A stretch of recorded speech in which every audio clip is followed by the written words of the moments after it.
Via video call with us. Good morning to you, Doc. If you can hear us, thank you so much for joining us.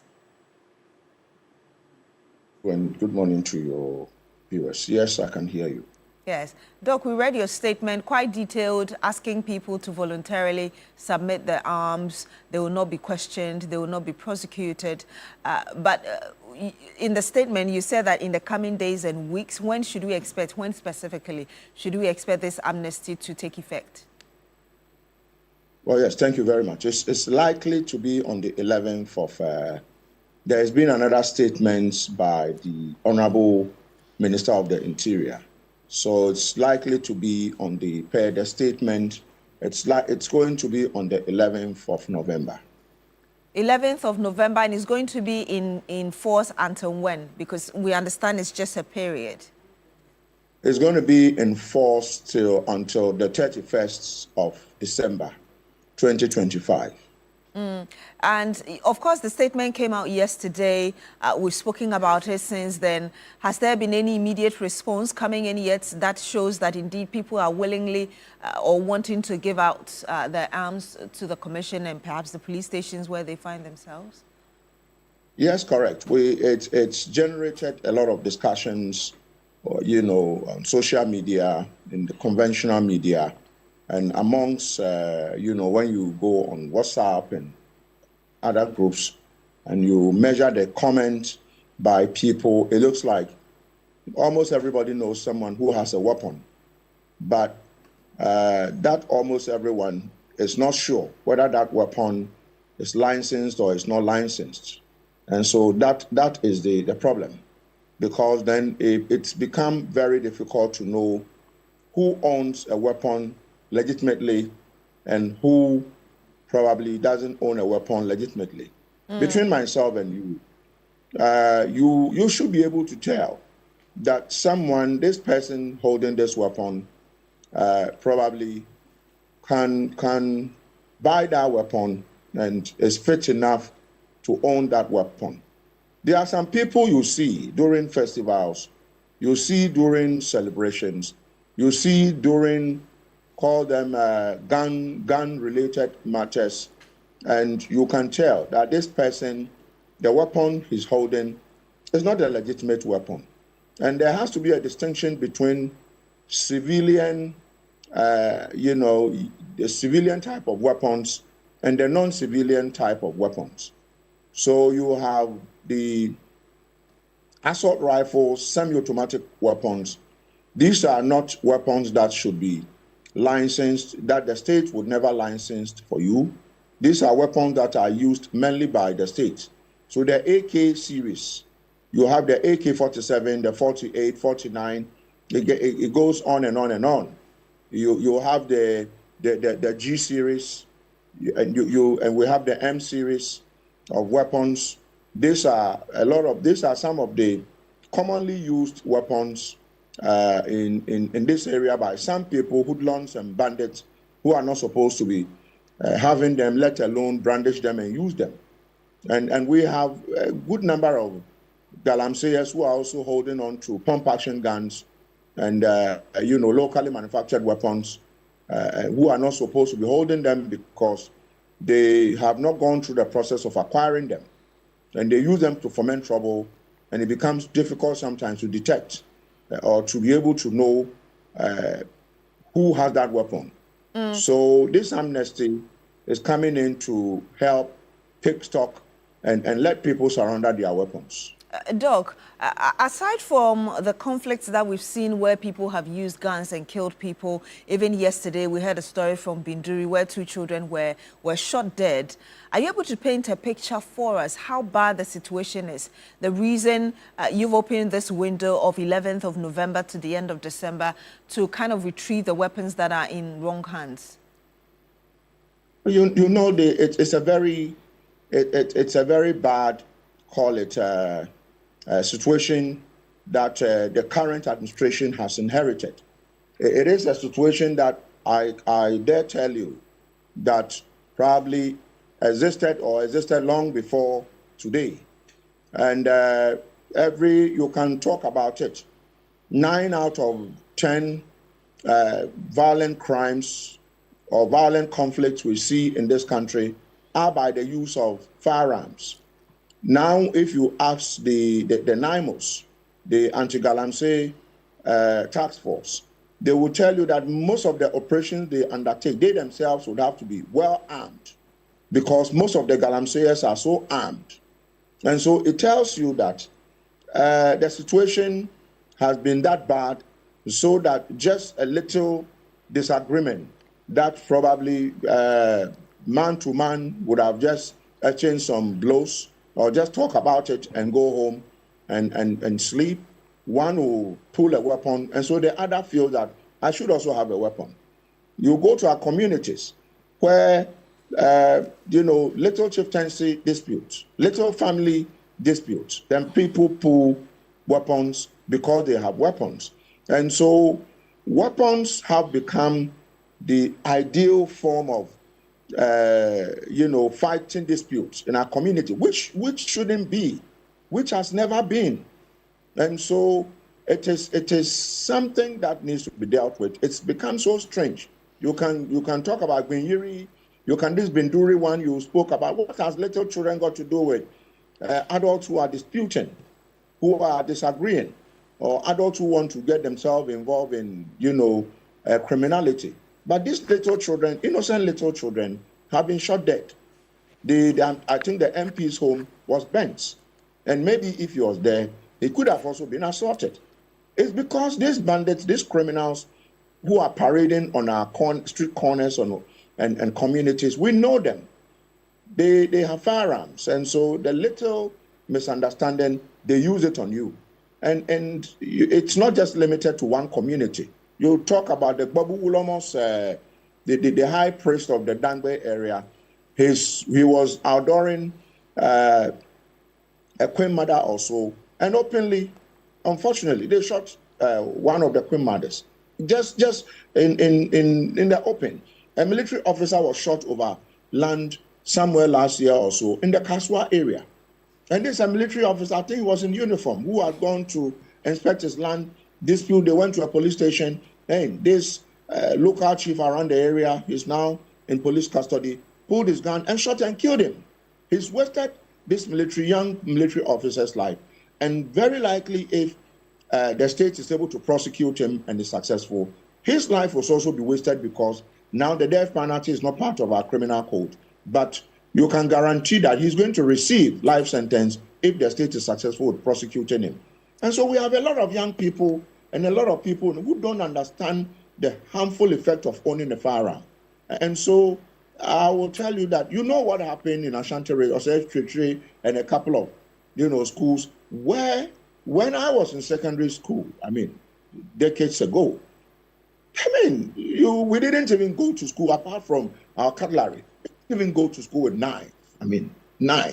Kitchen knives. No. Now, some of these children take weapons to school.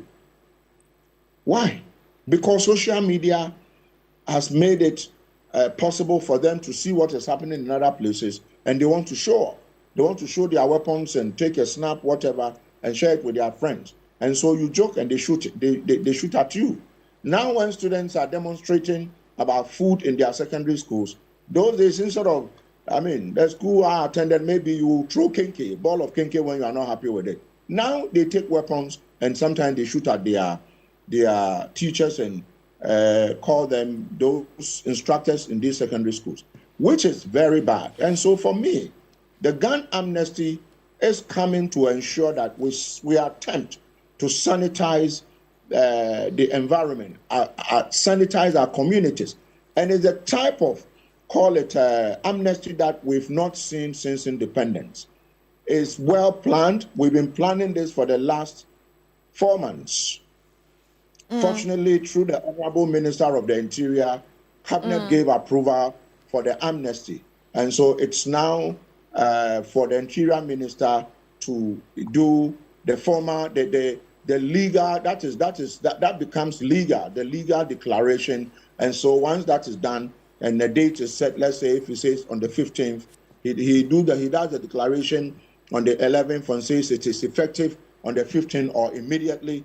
I'm not too sure, but I would leave that to him. That's fine. But Then it comes from there. Doc, you made some interesting points about individuals who are in possession of firearms illegally. You talked about bandits. You talked about illegal minors as well. These are individuals that you do not expect would easily give up their arms. They are protecting their concessions, and the bandits also for the wrong things, armed robbery and stuff. How are you going to ensure that you're still able to retrieve weapons from these individuals?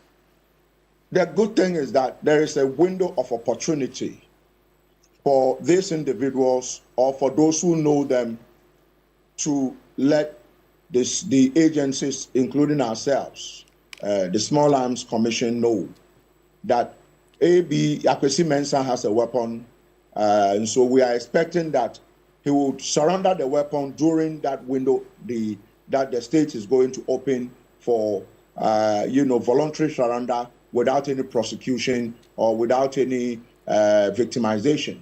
And so during that period, a lot of data is going to be collected. And you should know that we have a lot of intelligence. You know, one of the things my commission do is also picking intelligence and knowing communities that are badly affected when it comes to gun violence. You know, the police is already doing a lot of work in this area.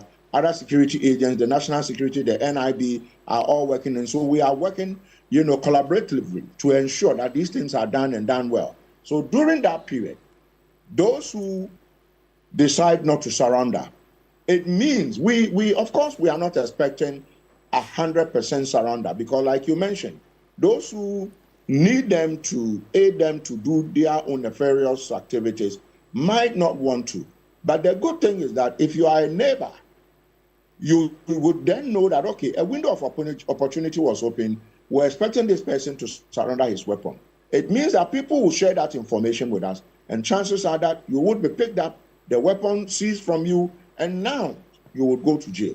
Now you go once you are caught with a weapon, once you are caught with a weapon after the amnesty period, once you are caught with a weapon that you are not supposed to, because mind you, licenses that are issued to firearm bearers automatically terminates at the end of each year 31st. And so automatically, even if you registered it on the 30th of December, on the 31st of December, automatically it is presumed that the weapon is, the years, and then you must renew.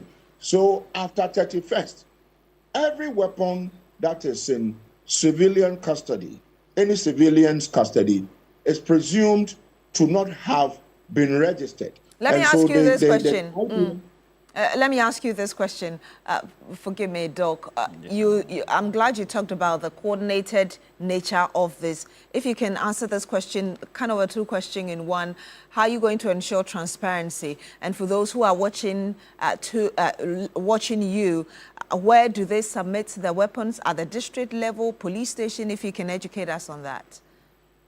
Okay, so I think that will come after the declaration. But just like I told you, it's so elaborate. All the districts, regional, everyone is involved, including our traditional authorities. Everyone is involved. And so there is going to be so transparent. We are not going to, there will be people, you see, the idea of this is we at the commission, we receive calls every now and then. Someone says, maybe my father died, unfortunately, and I checked in his room and I've seen 2-3 weapons. I don't have anything to do with those weapons, but I'm afraid to surrender these weapons to, why do I even send the weapons? I don't want anyone to say the weapons belong to me. I don't own them. And I don't know if my late dad actually had a license to own these weapons. So you go to a lot of homes and there are weapons that are owned by first generation owners, second generation owners, and they are tagged in there. And so sometimes when these places are being cleared, the weapons are taken off and we don't know where they go to. So all these persons will now have that window of opportunity to come in and call. When you call, the weapons will be picked up during the time you are going to be issued. There will be a lot of things have been put in place to ensure that there will be almost 99 to 100% certainty when you talk about transparency. And when these weapons are surrounded, you know that these weapons are not weapons that should be within our society. And like I said earlier on, we've done a couple of amnesties in this country. But this amnesty, the way it's been planned, is so elaborate. I mean, I have been in the security sector for decades now. I can actually tell you that, what do you call that? It's so elaborate. We haven't seen that since independence. Because then everybody is involved. Everyone who must be involved is involved. So I need to let you know that there is certainty of transparency. Obviously, like I said, everyone is on board. And in fact, even you, the media, we are going to be having some conversations with some of your editors and the rest to also be able to follow what is going on so that they can report adequately. It's all part of the plan. Doc, if you could give us your final word and perhaps what you would tell young people, because I heard you mention a lot of young people even in your submissions. Yeah, my final words would be, we should all be ready. The amnesty is coming from the 11th. Minister will do a declaration. Honorable Minister will do a declaration. The modalities will be set out. Please, if you know someone who has a weapon somewhere, you can begin to call us. Begin to call us to give us information. Your information would not be shared with anybody. Share the information with us. Once you give us information, believe you me, we would go in at the right time to pick it, or we can go in now to pick the weapons. And so just let us know. And we don't need guns in this country. Ghana doesn't need guns. We don't need guns.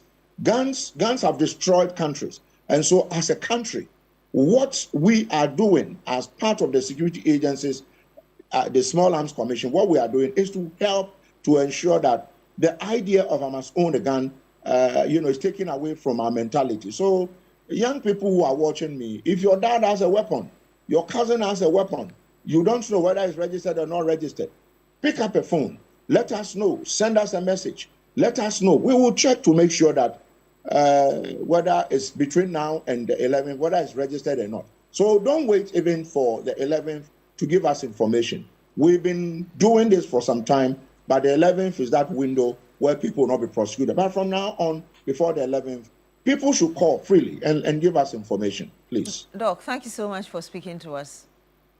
Thank you, too. And you just watched right there the Executive Secretary of the Commission on Small Arms and Light Weapons,